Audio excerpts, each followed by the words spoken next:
Yes, people, what's happening? Welcome back to the channel and welcome to another live stream. And we've got a packed show for you today. Lots to get through. Transfer news. Another defeat for Chelsea last night at Craven Cottage, and that new Matt Law article that has just dropped about Chelsea preparing for a squad overhaul and potentially the end of the player power era. So yeah, plenty to get into, lots to discuss as always with Chelsea.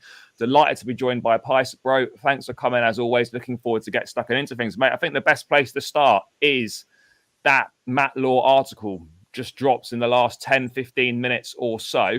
I'm going to bring a few screenshots up on the screen, obviously, and we're going to get into it. But mate, what's been the general gist of the article? I've not read it myself. Is it just pretty much saying that, Chelsea are looking to basically just get rid of all this shit, essentially? Yeah, squad clear out.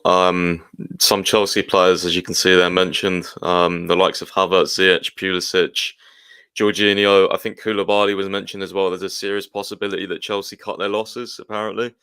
They've been threatened with a squad clear out if performances don't improve. They're 100% behind Graham Potter, and they're willing to end player power and have a massive squad clear out if performances and results don't improve. So, this is actually like quite an iconic moment for Chelsea, because we've never ever had this before. We've never had any hint of a squad clear out. Any time the performances have been bad, anytime we've had a bad season, the manager's the one that's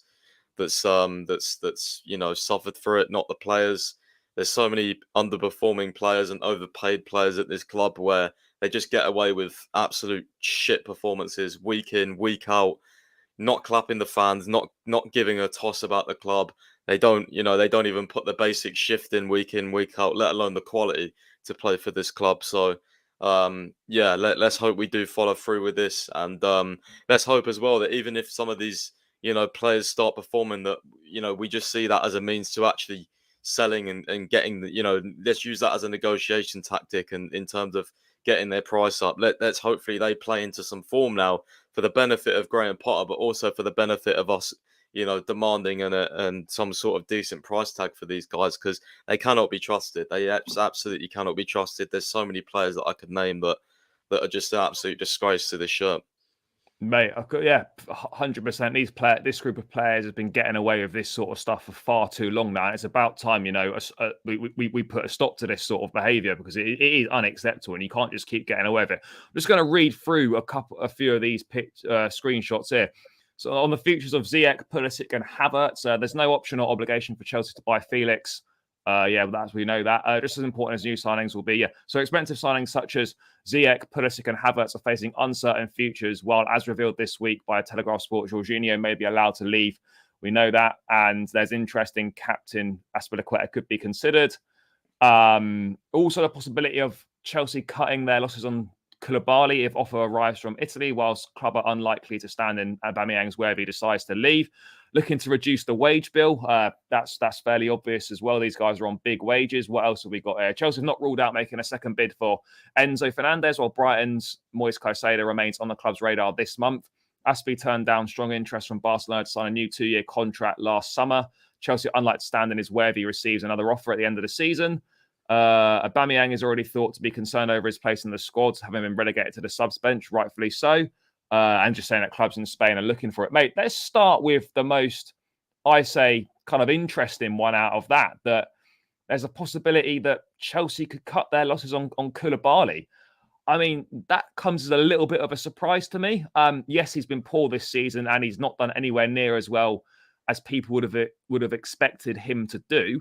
Yes, it's a new league, and he's probably still in the adaptation phase. But to hear news that Chelsea could be looking to move him on, that's mad, isn't it? Like, does that surprise you? Because I can't lie, mate. In the group chat, myself, yourself, Lawrence, and whatnot, like, we were gassed by this signing. Are you surprised to hear that news? No, not at all, to be honest. I think we need to be ruthless. I think if these players don't improve, then get them out the door. I think the worrying thing about Koulibaly is he's not young. He's supposed to be in his prime. He may even be past his prime now. And there's I don't think there's much room for improvement for Koulibaly, to be honest with you. He was supposed to replace the experience in our defence, the leadership, sorry, in our defence.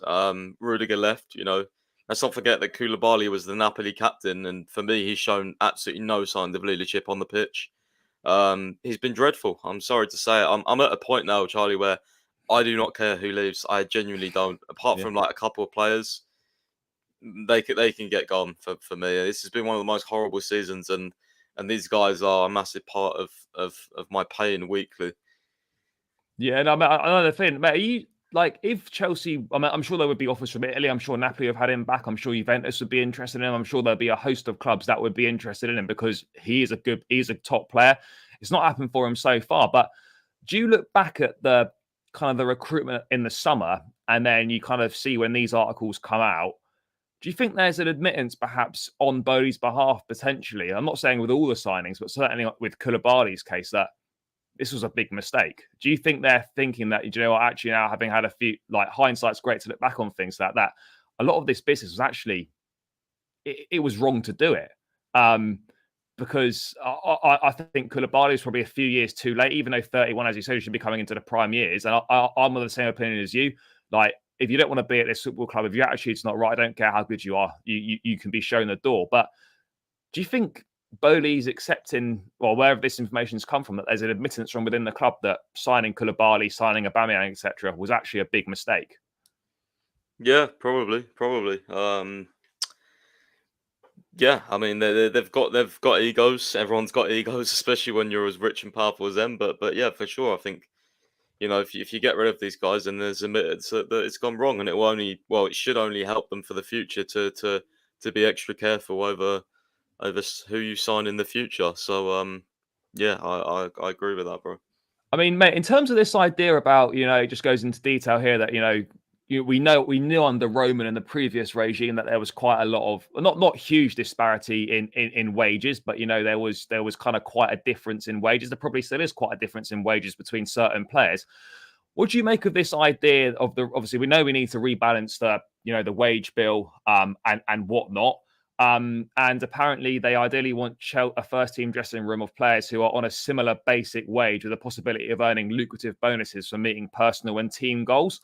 What do you make of that idea? Because it's not something you kind of associate with the Premier League. I mean, it may be different in American sports. I'm not really too sure. But does the idea of like heavily incentivized performance contracts appeal to you more than, say, kind of just a high basic general wage? I mean, for me, I think on paper that sounds a lot better in terms of you're paid, say, 100 grand a week base wage, but then if you hit 20 goals a season, for example, then you earn an extra 100k or whatever it might be. Do you think that this kind of restructuring of contracts where you're paid a little bit less as an overall wage, but you've got the ability to earn more if you perform well, is a good idea? I mean, it sounds great and it sounds almost revolutionary, as it were, but we've not seen it before. But is that sort of the kind of the thing that you'd like to see happen at Chelsea? Because to me, it sounds like a pretty good idea. Yeah, it does sound like a good idea on paper. I think it's very, very hard though if you want to get, especially if you're in like a bidding war or a battle between, like the big clubs, Chelsea, Liverpool, Man United, all that sort of thing. They're going to get new owners that are going to want to invest. So I think if you're going for the big guns, then I don't think it works out as much. I think you have to kind of, put your muscle on the table and put your financial muscle on the table. So I think this could work though for younger players for sure. I think they're more sort of I guess open, I'd say, to this sort of idea. I'd say because especially if they're hungry young players, they're going to be sort of motivated to get those bonuses and stuff. It's all about what attitude to be signed as well. Someone shouldn't be coming here just for a fat paycheck, So yeah. I like the idea on paper. Whether or not it work out for the biggest signings, I'm not sure. Yeah, I think it's hard to, as you say, if you manage to get sort of if you're in the running for, like, I don't know, a Jude Bellingham, for example, and we're offering a lower base with performance related bonuses compared to maybe Real Madrid, which might offer twice as much money as us, then I think it is going to be it's going to be tricky. But then as as you know, as it's been mentioned in the chat by T. Dot here, potentially it shows you who actually wants to play for the club and who's just here as a bit of a mercenary. So maybe that's a good way of kind of weeding out characters. Yes, you're here to make a living, but ultimately, within reason, it shouldn't really matter how much Chelsea are paying you if you actually want to play for this club. It's an obscene amount of money either way. So yeah, I do think that that's a fair point. Mate, another thing I wanted to pick up on was how confident are you that Chelsea potentially might look to go back in for another look at Enzo Fernandez? Because from as far as I'm concerned, you'll probably know better than me, but all the things that have been out there, the fact we kind of disrespected them, we lowballed them by only offering 85 million euros, we've pissed them off and whatnot.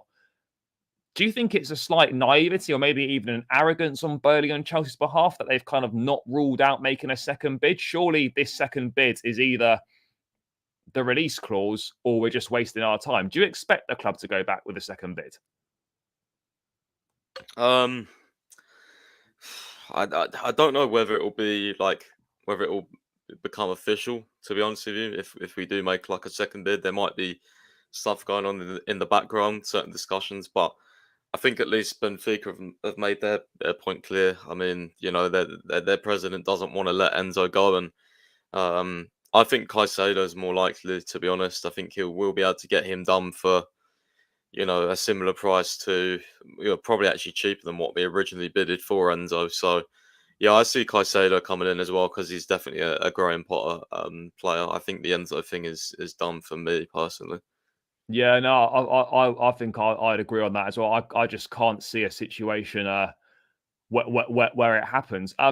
That kind of leads us quite nicely, mate, onto kind of transfer news as things stand at the moment. And it's kind of been a good day for transfer news. Obviously, we know Chelsea are desperate for players, but one that's kind of gathering a little bit of momentum is that of Noni Madueke, if I think I've pronounced that correctly, the PSV Eindhoven winger. Now, Van Nistelrooy, the PSV coach, has been speaking, saying that there can be situations like with Gakpo where a top club comes with a certain offer. I hope to keep Noni. We will see. Chelsea have included Madueke. Sorry, I don't know why I called him Madueke. Madueke in their list. Obviously, an option alongside Thuram. And then obviously Football London saying today that Christopher Vavell's kind of leading the charge for Madueke. I've seen a clip of his injuries this season doing the rounds. He looks like he's picked up a few injuries and he's missed a large chunk of the season, which probably fit in well with us. Wait, where's this interest come from as far as you're concerned? And just in general on the first team kind of transfer activity, I don't really see a plan here. If I'm being totally honest, I can't really work out what the recruitment plan is for the first team. It seems to be still very kind of scattergun approach, and it's just like, right, it's almost just like any name will almost do, if that makes sense. But I mean, on Madueke, like, has this interest been long standing? Is this something that just kind of happened now? And what do you think of the chances of this deal potentially happening? Not sure on the chances. Think depends if we pay up the money. But I mean, PSV went to not wanting to sell him at all to sort of their manager saying like we will see type of thing. But no, I don't think it's a scattergun approach. I think this has clearly been identified by the recruitment team as a very talented young player.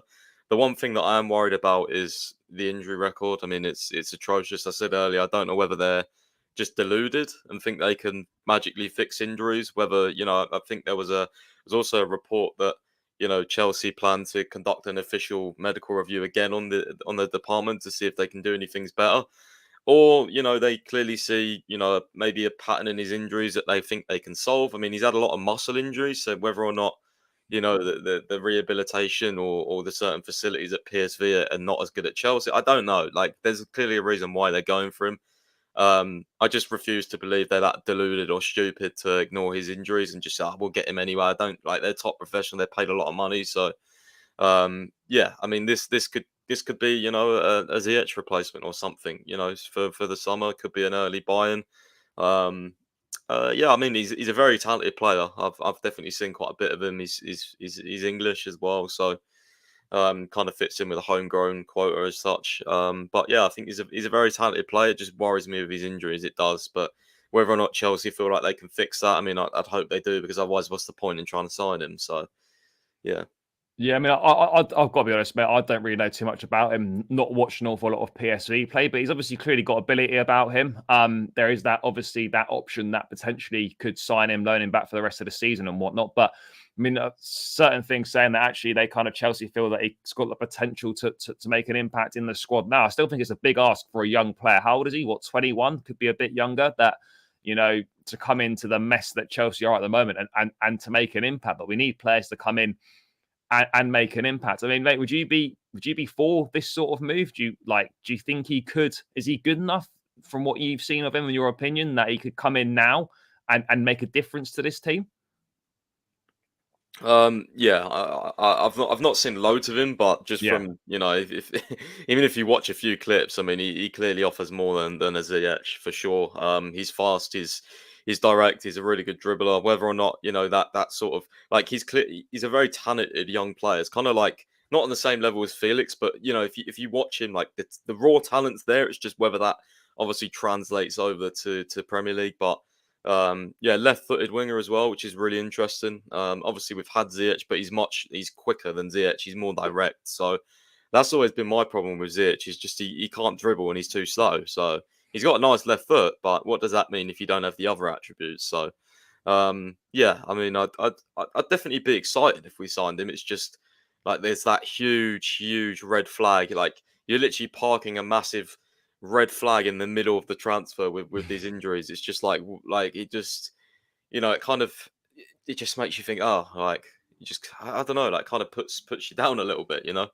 yeah, it is a concern. I mean, look, we need players through the door because we've got so many on the treatment table, and another one coming in who is injury prone, and with our kind of injury record at the moment, medical department or lack of a medical department, not really sure what's going on there in that regard. But I mean, look, it's an exciting young player potentially. There's ability there, and I think as from Van Nistelrooy's words, if the money that they want to put on the table, we know that PSV are a selling club. So yeah, we'll kind of have to wait and see on that one. One that perhaps seems a little bit closer potentially is that of Borussia Mönchengladbach forward Marcus Thuram. Now, obviously, his contract is up at the end of the season at Gladbach. Could be available for about £10 million. As little as £8.5 million, €10 million. I know Pys, you spoke to Nathan Gissing today. But I mean, him reporting for Damartio that Chelsea in advanced talks to sign Thuram. Other clubs are interested, but Blues understood to be front runners. Different profile to what we've got. He's tall, he's physical. I feel that for the money and how little it would potentially cost, it's kind of worth the gamble if it's a gamble. And if it didn't work out, I'm sure we could sell him on for more in 18 months' time or however long he may be here for. Do you expect this to be done? Is this one that perhaps could close pretty quickly? And what are your thoughts on the player? Do you think he's adds something that Chelsea need? It's a difficult one. Again, I think he's quite a talented player. I think he's got some strengths that other players. I mean, we don't really have his profile in our squad. We kind of had it with Broja, but Broja's now injured long term. So yeah, I think this would be quite a nice signing to do. Because I can see his attributes translating well to the Premier League because he's so physically strong, and he's pretty quick as well for his height. So yeah, I think I like it more because he can play off the left as well and up front. And I know Felix is out for 3 games, but Felix behind a big guy, like I feel like that dynamic could work. A big, strong guy, not just some lanky, useless guy like Havertz. So yeah, I think Thuram could be good. He'd be so cheap as well. I think like if we got him for like 10, 15 mil, like we signed these youth players for the same. So I Mate, think that'd be good. he'd cost less than Caicedo, I reckon. Yeah, he would probably. Yeah, Yeah, he so. he he would. Um, like from people you've spoken to, mate, from kind of what you've been looking at yourself, is a bid imminent? Are we just sounding him and his entourage out? I mean, like, can we expect this to move forward over the weekend, or is it still kind of very much just interest and nothing concrete's on the table yet? No, I mean, as Nathan said, it's very advanced. Chelsea have presented a plan to Rams camp, according to Fabrizio as well. So, yeah, I expect this one to be wrapped up early next week, or maybe even this weekend, depending on what price Gladbach want. I believe I believe I think it was their manager or someone came out earlier today. I saw an article. They said that, like they're going to be quite firm on it, like they want him to stay type thing. So, but if the player's wish is to move to London, then I don't really think they can do much about it. They're not going to take down some money when they lose him on a free, are they? So, yeah, I think this one could move quite quickly soon. Yeah, I mean, it's an interesting profile as well, as you said, because yeah, he's quite similar to Breuer in terms of stature, in terms of kind of well, not stature, but in terms of kind of height and whatnot, pacey, and yeah, it would definitely add something that we haven't got at the moment. So hopefully, we can kind of steal a march on other potentially interested clubs. I'm sure other London clubs are interested. That must be Tottenham. Maybe Arsenal, perhaps not Arsenal, but I mean, I can't imagine West Ham West Ham could be interested, but I doubt he goes there. But yeah, Thuram definitely one to keep an eye on. And as I say, mate, for the money, even if it doesn't work out, it's not like you've wasted a lot of money. You would have paid more to bring in Joao Felix on loan. So, when you look at it like that, I think it's a deal well worth doing. A situation that is quite interesting, or certainly fluid. It seems that right now that Leandro Trossard is almost certain, I'd say, is certain to leave Brighton in this window. It's a player that Chelsea have been linked with in the past for obvious reasons. Trossard's agent saying that Brighton manager De Zerbi humiliated him in front of the group, that he's not on speaking terms with the gaffer. It's important that Brighton cooperates with a transfer this window. Claims that they intended to obviously agree a contract extension, but they never came to an agreement. Said that doesn't matter about that. As previously reported, Trossard has been offered to several Premier League clubs. Liverpool United declined to proceed when approached. Spurs are still deciding. Brighton don't have any formal bids yet. Chelsea and Newcastle also offered Trossard, with his agency doing everything in their power to get him a move done this window. Mate, Trossard, good player. I think it's fair to say he's done very well in the Premier League for Brighton. The obvious links with Chelsea, as I said, because of Graham Potter. We could probably get a cut price deal here as well if we wanted it. What are your thoughts on it? What, Trossard? Yeah. Nah, not for me, mate. Not for you, no? Nah, do you think it's something the club would even look at? I hope not. No, I don't think. I mean, I think he's an okay player, but I think that transfer wouldn't excite me at all, to be honest. I know he's done decent, but I don't like the way this has happened between him and his new coach. Like, his new coach is saying he's not working hard enough. He probably would for Potter, but is Potter going to be here forever? No. So we'd face that issue at some point, probably. Yeah, no, not for me. I'd rather Thuram, to be honest. Yeah, I mean, do you think it is a case of it's literally? I mean, I'm not saying that Chelsea are in for Trossard, but it is an interesting kind of situation. It's clear that he's not going to be at Brighton anymore. I mean, it's a sort of player that, I mean, what Trossard is 20? I don't know. Is Trossard 28? I think he's old, bro. He's quite is old. He? Yeah, well, it's not old. It's not old, but do you know what I mean? Like for football, he's not young. It is getting no, but it's not. Mate, I thought he was like early 20s or something. He's 28. No, he's been around quite a while. I think he played in the Belgium league at some point as well when he was quite young. Yeah. That's an interesting one. Yeah, that's mad, isn't it? 28. Yeah, he's. Look, it's clear that he's not at the top of Chelsea's list. It's obviously that Thuram and Madueke are top of the list. But you just never know. It could be something that Chelsea look to explore. I'll tell you where I could see him ended up, mate. It's a sort of move that I could see Newcastle doing, and I think that would be a good move for him as well. Yeah, maybe. Yeah, I know they've got some. I think there's some issues with Saint Maximin. I think it is. So, I mean, I think he's a very talented player, Saint Maximin, but I think he's got some issues with Eddie Howe. So maybe they need someone for that left side. No, we're not saying we're going to buy him, Ashraf. We're just like discussing the possibility because he is obviously gonna what do you call it? He's gonna move on. I don't know if that's fair or not. Mate, our level's shit at the moment anyway, so they probably do fit the level reasonably well. Mate, let's move away from Trossard then. Midfield, obviously we discussed Enzo Fernandez earlier. It seems very clear now that the new kind of target, or I would say new target, but the new primary focus, as it were, is going to be Moise Caicedo of Brighton and possibly Romeo Lavia at Southampton as well.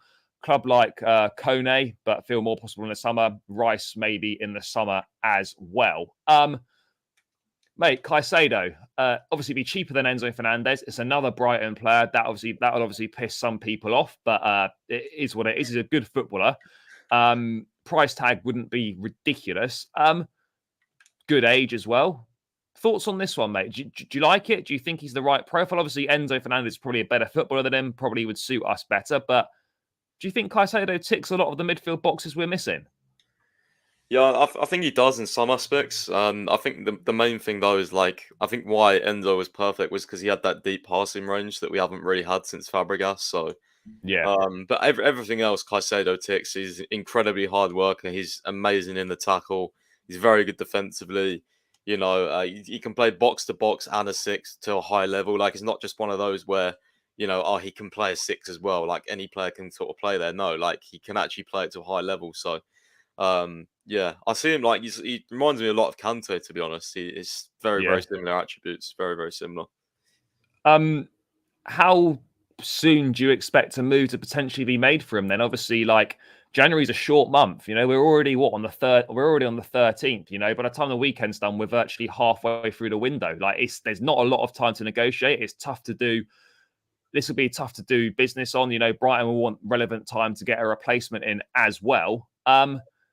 When do you expect Chelsea to move? Is this interest? This obviously interest sounds genuine, but I mean, are we close to a formal bid being submitted? Kind of, what's your understanding of where the situation is at the moment? I saw the other day that Chelsea made like an inquiry, kind of like sounding out potentially like first sort of contact. They're confident on Caicedo's side that there would be no issue. He would love to join Chelsea. I think he put a quote out a few months ago as well that he wouldn't turn down an opportunity to work under Graham Potter again in the future. And I think this one, if it's going to happen, is going to develop in the next week because I believe his agents are changing. They officially start on the 18th of January. So I think this all lines up to a move. I think this could happen. Maybe Brighton will look for a replacement. Maybe that's going on behind the scenes right now. Who knows? But yeah, I know Chelsea are more than just interested in him. They really, really like him. Yeah, no, I think he's a great player, really good footballer. And it would certainly make a difference. In terms of Romeo Lavia, obviously, again another very talented young midfield player. Looks really good. Definitely loads of room to develop into a great player. Obviously, only just joined Southampton from Manchester City. They've obviously got first refusal to match any bids on him.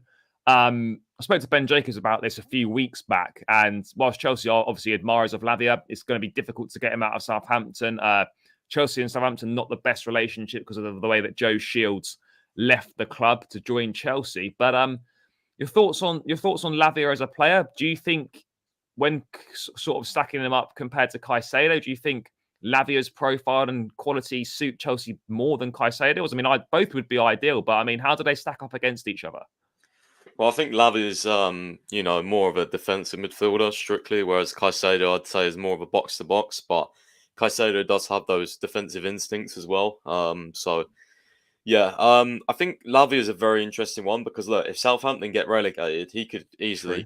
he could easily go for 25 mil instead of 50. So I think that's one that I actually think Chelsea will do that in the summer if Southampton get relegated. I'm pretty confident on that because he ticks all the boxes that Chelsea want. He's a young player, Premier League proven a lot of talent, so it wouldn't be on massive wages, but has shown he's high quality. So I can see Chelsea doing that if Southampton get relegated. Yeah, no, for sure. Then, and that's a good point. Things you don't think about, but yeah. Ideally, I think both of those would be great signings. I mean, Kone as well. I mean, I think he plays in the Bundesliga, doesn't he?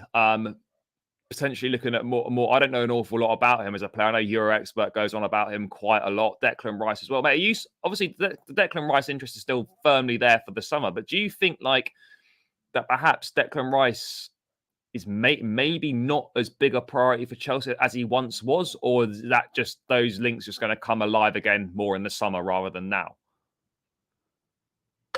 Um, I mean, from all like the media reporting, it doesn't seem like Rice is priority. To be honest, but I just think I just think it depends on price. Like, I don't see us like, especially if we spend a lot this January as well. Like, if we sign Madueke, we sign Caicedo, like, and Thuram. There's no way. I think like there's no way you can get Rice and Joao Felix in the summer Oh, because no chance. what Matt Law also said was Chelsea had feel confident they could sign him permanently in terms of Felix. So I don't think Rice will happen, to be honest. I don't see it. I feel like again if Southampton get relegated, and it's big if as well. But yeah, I think Lavia, like if you get Lavia for sort of even 30 mil, you probably get him and Caicedo for the same price as you would as Rice. So I think it's just about being smart as well. But I don't know. The transfer market,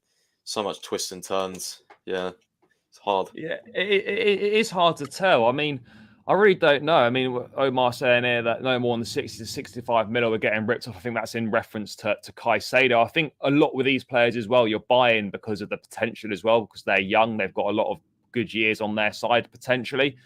I forgot what I was going to say now. Oh yeah, Rice. It's an interesting one, mate. It has gone very quiet, and again, we'll have to wait and see what happens. I mean, mate, God forbid. I mean, if West Ham got relegated, which I know they're doing badly at the moment, but I think there's worse teams than them, then I think obviously then he'd definitely probably leave the club, and there's a definite in there for Chelsea. I mean, moving away from transfer news, and by the way, guys, keep smashing the likes on the stream and subscribe to the channel if you're new around here. If you haven't done so already, we appreciate all of the support. Trying to get to 3,000 subs before the end of the season, ideally as quickly as possible. So please do help me out, mate. Let's move away from the transfer side of things to something slightly more positive. Joao Felix last night. Been in the country, what, a day or so?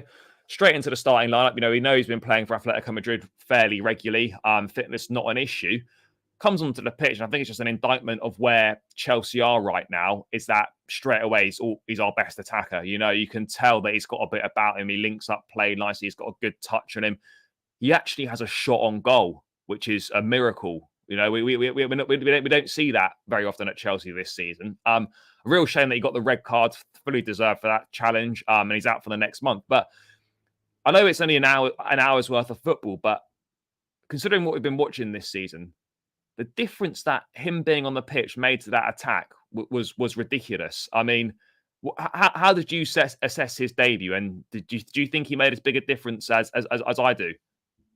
Oh yeah, by far. I thought he was amazing. Real shame he made that tackle.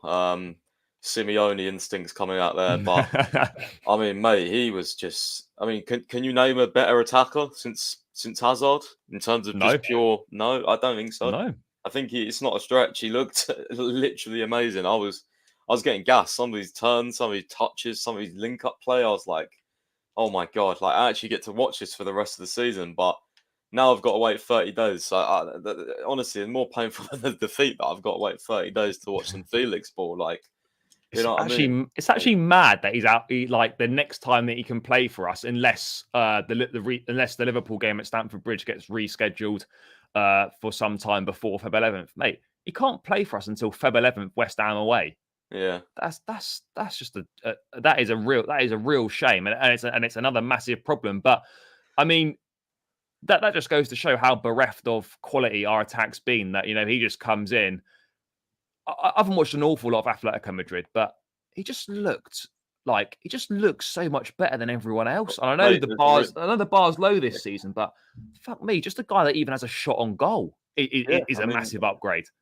There's a reason why he moved for 130 million. He's clearly one of them. He's a talented boy. He's a talented guy. Extremely talented. Yeah, he really is. Seeing him play again. Mate, I am as well. I mean, do you know if he can play Champions League? Yeah, I believe he can. Yeah, he can. That does make sense. To be fair, yeah, he can. In terms of the Matt Law article talking about, obviously, I know that we're kind of getting a little bit ahead of ourselves. Well excited. Felix obviously looked very good in that first 60 minutes. Obviously, a lot can change between now and the end of his loan, but. With the fact there's no option, no obligation to buy or whatnot, it can work one of two ways. If he doesn't do well, then it's not a huge issue. He can just go straight back, and we're not kind of lumbered with him. On the flip side, if he does do well, the fact that he's extended his contract to Atletico Madrid till 2027 by another year, there's rumours potentially that Simeone could be moving on at the end of the season. surely the 88 million that Atletico Madrid supposedly wanted for him, if he has a good 6 months, how are we going to negotiate that down? Do you think it's a mistake not to have that option in there? And do you share Chelsea's confidence that they'd be able to negotiate him on a permanent deal anyway if we wanted him? Well, I think if the story is true, Chelsea have got that confidence from somewhere. Like, I feel like they've maybe even like talked about it like a little bit, just not made it like official sort of thing. Not to say like there's a fee agreed, but kind of like, I don't know, maybe like Chelsea were just like we need him fast. Like, we don't really have time to negotiate here. Like, you know what I mean? Can we just speak to you about it again in the summer? Like, this could have been sort of discussed a little bit. So, I mean, Chelsea have got confidence from somewhere for sure that they could get him permanently. No, Yeah. definitely. No, I agree, mate. There's some sort of confidence there. Would you be up for him? I know it's early days, but would you be up for him on a permanent deal in the summer? Even if he didn't do that well, say in this loan spell, would you still be up for signing him permanently? I think he's so talented and so young that I probably would. I think I think he's got too much talent to not do well. To be honest with you, like, even if he has these performances where he plays great but doesn't get the goals and assists because someone else messes up or doesn't pick out his run. Chelsea fans are going to back that, aren't they? Chelsea fans are only really going to have a go at him if he plays like Havertz and Mount. So, and that's not going to happen because he's a better player than them too. So, yeah, I mean, I would love him at Chelsea. I can't wait to watch him again. It was such a breath of fresh air. Like you said, someone that was taking some shots as well. It wasn't the most clinical, but it was refreshing to see someone shoot. Like, I can't remember the last time that someone shot on sight instead of like since like what's his name? Ross Barkley even. So Fucking Ross yeah. Barkley, Jesus, mate. It's a sign of how desperate times have got that we're like, it makes us so happy that someone has a shot on goal. It's Just it is, go to show how bad Havertz and Mount have been, Brian. And Pulisic doesn't shoot from the wing hardly. Ziyech doesn't get mate. starts. Like, of course we're starved of this. Like, the guys that start don't fucking shoot. So what? Like, we're starving, bro. Mate, we are starving. We need to feast good in this window. I want to move it on to Graham Potter. Now, obviously, he's coming in for a lot of criticism from certain sections of the fan base. I don't agree with the chanting for Tuchel and Roman and whatnot. And given the sort of the scenario that he's found himself being dropped, that he was parachuted into a club on a downward spiral under Thomas Tuchel, that's very clear to see. An injury list a mile long. So Dennis Zakaria added to that last night. I do feel a bit sorry for him. It almost seems that everything that he's doing is just not working, and he's got the worst luck in the world. Where do you stand on Potter, mate? Because I fully back the guy. I think we have to back the guy as well. He's not had the relevant time, in my opinion, to implement anything on this team, as given the injury list, given no preseason, given the Winter World Cup, given the fact he's had no transfer window and whatnot. He deserves the time to bring his own players in and try and prove to us what he can do. Ultimately, he might not be the right man in the long term, but he deserves a fair crack to do so. How do you assess what's going on at the club at the moment, and particularly in context to him? Do you feel sorry for him as well? Because I do feel bad for him when I see him on the touchline and just nothing's going our way at all. Yeah, I think for me with Graham Potter, like, I'm judging game to game at the moment. I think, last night I think he was very unlucky not to win. I mean, stupid mistakes as well. Like Kepa on the second goal, I just wanted to, like, honestly, Mate, what was he doing, mate? I was bro, I right wasn't behind even it. He angry comes anymore. out and then he retreats and it's too late. Yeah, honestly, I wasn't even angry last night. It's just more sadness now because you think like some of these players are just so uncoachable, so inconsistent, so bad, like so unreliable. It's just like I do feel sorry for Potter a little bit, but especially with the injury list. I mean, it's just crazy. Like Hudson Reece James this season, Fofana's got injured. Who's a massively talented centre back. So. Ben Chilwell, Cucurella looked rubbish, so hopefully get Ben Chilwell back soon. He would have scored some chances that Lewis Hall had inside the box. So yeah, I mean, there's other players as well, obviously, that have got injuries. Even some depth options, in midfield, like Loftus-Cheek, Yeah. handy player to come off the bench. Haven't had him. Like we've had so many players that have not been available. And he's again like he was thrown in the deep end by these owners. He had no time really. He's got none of his signings. The squad's not his. People can say excuses this or that, but these are just facts in my opinion. So Yeah, he definitely needs to do better in terms of, like, for me, like, if you've got this much job security, then start phasing out or start dropping some players that are actually the ones that are letting you down. I know you need results, and when you pick that team sheet, you tend to go with like the Havertz, the Mount, that sort of players. But when you actually look at it and when you get to the games, who are the ones that are performing? It's Carney Chukwuemeka. Yeah. It's Zakari, even though he's got injured now. Like it's players that you wouldn't really think, oh, they can start this game, but they're the ones that are actually helping you, or at least trying to help you. So Sunday, like, why not give Fofana a start? What harm does Mate, that actually do? You know mate, what I I mean? was really surprised that he didn't come off the bench last night. We're looking. We need a goal, and we're losing anyway. There's no harm in just chucking him on. He may not be ready, but is he more ready than Havertz and Aubameyang? Like, Well, can he be any worse? Like, no, this is exactly the thing I say. Yeah, he might not be ready. He might have just come from Norway, which is a far lower standard of football. But ultimately, there's no way this guy is going to be any worse than Havertz or Aubameyang. We're at the bottom of the barrel. We're at the bottom of the sea. Like, Havertz was running the fucking ball out of play yesterday. Like, I honestly, I think I'd do a better job up front. I'm not even Mate, gonna lie. I think a lot of the match going fans now and just fans in general, like, they're not going to boo Havertz or anything, but like, there's no expectation on Havertz to do anything. They know that Havertz is shit, and it's just not gonna happen. Which ultimately Chelsea need to move him on in the summer, and it's as simple as that. Possible Thuram, Madueke, Felix, new front three. You never know. It could happen. Pys, is there any information, mate? I've not seen anything, but you're probably better connected than I am. Is there any information on this? How long is the carrier out for? Has there been any indications or anything, or we don't know? No, not yet. There's not been anything. It doesn't look great, to be honest. I don't expect him to be playing in any of the Champions League games against Dortmund. To be perfectly honest, weird one, wasn't it? Because like it seemed like I think it was apparently it was quad. I thought it was a hamstring, but then I swear I seen somewhere apparently it was a quad. Maybe I don't really know, but it's definitely a muscular injury. Yeah, I know you can walk off and still be out for like 6 weeks, but yeah, at least he didn't have to get stretchered off. That's all I would say. Even though it doesn't really mean much nowadays. I mean, Sterling like walked off and he's out for what till Dortmund. So the Sterling one's weird because there's still not really an accurate time frame on it. I mean, they expect it to be less than Pulisic, but mate, why? I mean, obviously we're not medical experts by any means, but why after 2 scans is there no kind of proper prognosis or there is? Apparently it's Dortmund, bro. Oh, it's Dortmund, is it? I must have missed that. Fair. Yeah. I mean, I wouldn't start him in that anyway. Mate, Vinny, this is a I don't know what to think of this question. Like, I know we're not fans of Lukaku for the way that he's treated the club, his body language and all that, but this is just a hypothetical situation because we know he's not coming back to Chelsea, but do you think that he would be any worse than anything we've got if he did come back? Because no, not really. He wouldn't, would he? No, bro. I think you could, as I said, like that Troy Fofana can't be worse. Like I'm trying to think of. I don't even know. Like Jonathan Walters wouldn't be worse right now, and he's probably like 50. Mate, fucking Jonathan Walters, Jesus. Like I'm genuinely like, bro. Some of the performances. Havertz especially is putting in just. Oh, mate, I don't want to talk about Havertz. What eyes, bro? Mate, Havertz depresses me, mate.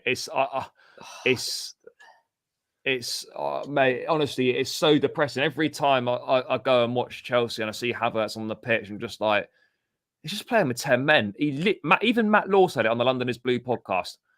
He doesn't offer anything to this team. He does nothing. The fact that we still have a conversation about Kai Havertz, what's his best position? Where does he play? 3 years in, we can't still be having this conversation. It's a fucking joke. Get rid of him, honestly. Send him back to the Bundesliga, and just write it off. Do you know what, mate? Lewis is a little bit of a defender of Aubameyang, and I kind of get his point. Do you think Aubameyang comes in for a little bit of unfair criticism because we don't actually create any chances for him? The reason he comes in for the criticism is because if he's not scoring goals, he offers absolutely zero to the team.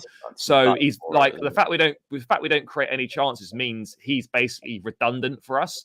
But do you think he gets slated slightly unfairly by the fact we don't actually create anything for him?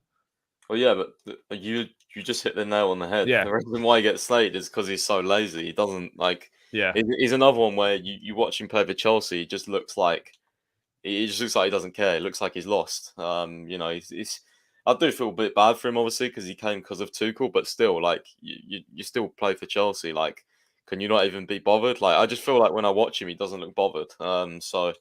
Yeah, no, I've definitely defended him as well on other streams in terms of like I still think he's our best finisher inside the box. I think if we give him chances on a plate, he'll score them. But at the same time, like you've got to like offer more. Like you can't just be a statue in the box and just wait for stuff to fall to you. Like yeah, he just doesn't look sharp, does he? He's lost like 50% of his pace as well from Arsenal days. Like yeah, he's not the same player anymore for sure. Yeah, he's not. He's not at all.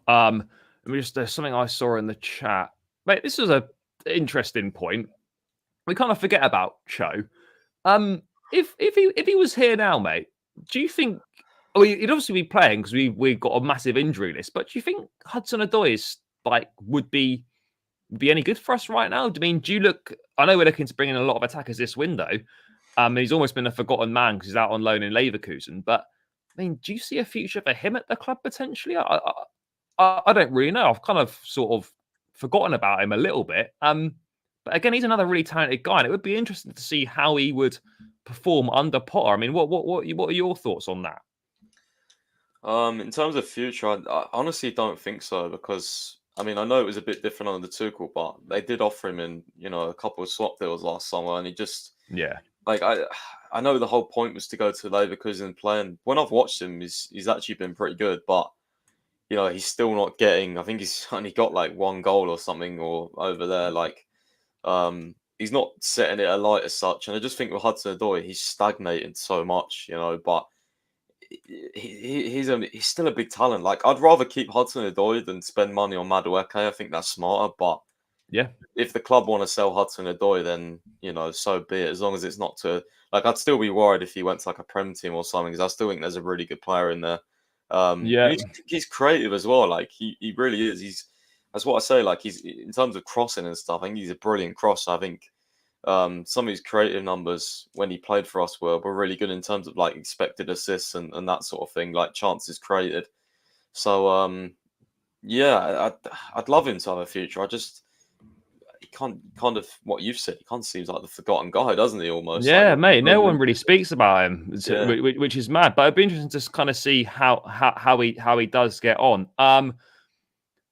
But Chiesa starts apparently for Juventus versus Napoli tonight for the first time in over a whole year. He's been out with a bad ACL injury.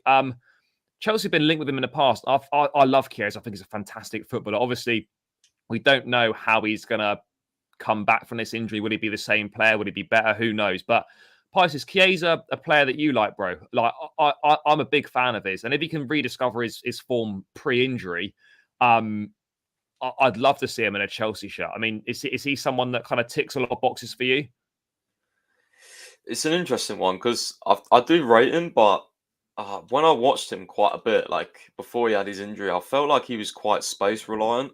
I didn't think he had the best dribbling in tight situations. I felt like he was more of a guy that, like, he'd been amazing on a counter-attacking team. I'm less sure on a possession-based team from what I saw back then. I always had that feeling about him. He just relied on too much space. Yeah. I mean, I don't think it's something Chelsea are particularly gonna be looking at right now. Mate, to round things out, what obviously we go into Palace on Sunday. Obviously not gonna fully preview the game or anything like that. But what for you, mate? What do you need to see change from the Fulham performance just to get any sort of result in this game? What would you like to see more of? I need to see a four at the back. I need to see Koulibaly and Havertz dropped. I'm not even. If he doesn't, mate, it's not, mate. Do you know what I was saying? I was having a chat with someone today. I've forgotten who it was now, mate. There's no way Badiashile is any worse than any of our defenders right now. I'll be livid Surely, if he doesn't start. mate. Surely I'll he be has to livid. start. I'll be livid. Honestly thought he would have. Honestly thought he could have started against Fulham. Yep, I was surprised he didn't start. And I said, in a group chat, I said, Koulibaly, left centre back in a free, Koulibaly, absolutely horrendous, cannot defend wide space. And Yeah, even when he was in a four, like recently, he gave that stupid penalty away against City. Yeah, no, Koulibaly has to be dropped. And one player I want to see start, and for me actually has to start, not even want to see, is Chukwuemeka. He has to yeah, start. 100%, mate. He has to, mate. He's looked one of our best, like one of our brightest sparks in the Yeah, midfield. He I needs a run can't of see games, changes. and this is where like I will criticize Potter is that he can drop the big names for the guys for the youngsters that are hungry and deserve to play. So I would like to see him. I would like to see him do that because yeah, Chukwuemeka 100% deserves to play for sure. But any news on the Makuku deal? Makoko even, sorry, I don't know why I fucks that pronunciation so much. Makoko from Dortmund. There is interest from Chelsea. Still hasn't signed a new contract at Dortmund. What's the latest on that? Are you hearing anything that Chelsea might go back in, or No, there's a big sort of thing going around right now. Is Chelsea and Newcastle have pulled out because he might actually be 22 and not 18. So really? there's like a big scandal thing going on about his Oh, no, age. There's like I haven't seen that. there's like a big investigation or something. I'll send you that article later. I mean, Yeah. that's mad. I mean, do you think that's true? I mean, look, He doesn't look 22, so he looks 18 to me. But I mean, I he don't does know look quite where. young, but he does look quite well developed for his age. It's often a thing you kind of associate in African football. It seems to be a Yeah, lot more common, that sort of age thing. Mate, do you remember that Lazio player that was supposedly 16? yeah, And yeah. And do he you was remember like, that one? yeah, yeah. That was mad. And Like he guy was was like looking like he was 35 or something. mate, guy was looking like he was in his 30s, mate, and apparently Yeah. he was 17 or something. But yeah, it'd be interesting. Just a couple of things to finish up with. Jake here asking, I think we get Leao in the summer. I mean, from No. what I've been seeing, it looks like that he's pretty close to sign. He's much closer to signing an extension at Milan than he is to not sign one. Would that be right? Things have gone pretty cool on the Leao stuff right now. Yeah, yeah, no, you're right. Yeah, he's there's a lot of negotiations going on right now. I think the feeling is that he'll sign with AC Milan and renew. So yeah, no, I think especially the fact that we was even interested in Mudryk this window kind of tells you a lot about that Leao thing. I think Chelsea have gone past that. I mean, I would have loved him at Chelsea, but if he wants to renew, then so be it. Like let him do his thing, isn't it? Yeah, it is an interesting one. Yeah, game against Palace starts at 2. Last questions before we round out. Pies, have we got Caicedo? Would you play him in a pivot, or do you think he needs to play in a 3? What's that? Caicedo, if we got Caicedo, who would you pair him with in a pivot, or do you think we need to go 4-3-3, or do you think he can play in a 4-2-3-1 alongside a cover, for example? Yeah, no, he can play in a pivot. Trying to think of the best partner for him. I'm not really sure. It's Because hard, isn't it? It is tough. yeah, because I know he can play defensively, but he does play more box to box than like a 6 role. So I mean, yeah, it's a tough one. It is a tough one. Yeah, Not well, quite sure at the moment. I mean, an Enzo Caicedo pivot would be quite tasty, but Would we can. also be quite expensive. Yeah, well, yeah, mate, it would be like over. It would be 200 of. Yeah, it would be 200 million quid potentially, or just under. Apparently false info on adoption papers in 2000. Yeah, maybe we'll be interested to see if more comes of that. Yeah, 16 and he was 40. Yeah, right, guys. Seems like a good place to round out. Thanks so much for getting involved in the chat as always. Really appreciate it. Pies, thanks for your time, bro. Great to chat all things Chelsea. If people sort of under a rock don't know what you do, don't know where it's best to follow you, make sure you check out at CFC Pys on Twitter, linked in the description below, and the Chelsea website as well, which I've actually forgotten the name of now. Mate, website, if they want to check it out, it's linked in the description. What's it called again? Chelsea FC 365, bro. CFC 365 for short. Yeah. That's the one. Make sure you head to that, and the podcast as well, mate. That's back up and running again. New episode out today. Yeah, Nathan Gissing, we did a lot of kind of similar chat. He gave quite a bit of info about midfield, right back, attackers. We spoke about like Graham Potter's position. We spoke about the board, whether there could be a sporting director next summer, and also like yeah, just a general Chelsea chat, really, like behind the scenes, sort of what's been happening, that type of thing. So yeah, it's about a half hour long. If you want to listen to that, it's quite interesting. Yeah, guys, make sure you listen to that as well. I'll link the podcast link stuff in the description. So go and check all that stuff out. Yeah, guys, make sure on your way out you smash the likes on the stream. Please, please subscribe to the channel. It really helps me out and I'd really appreciate it. So if you haven't done that, takes seconds and it's free and it really helps me out. So I would really appreciate that. So make sure you smash the subscribe button. And guys, I will catch you tomorrow with a preview at some point for the Crystal Palace game on the weekend. So until then, guys, enjoy your Friday night, enjoy your weekend, up the Chelsea, and catch you again soon.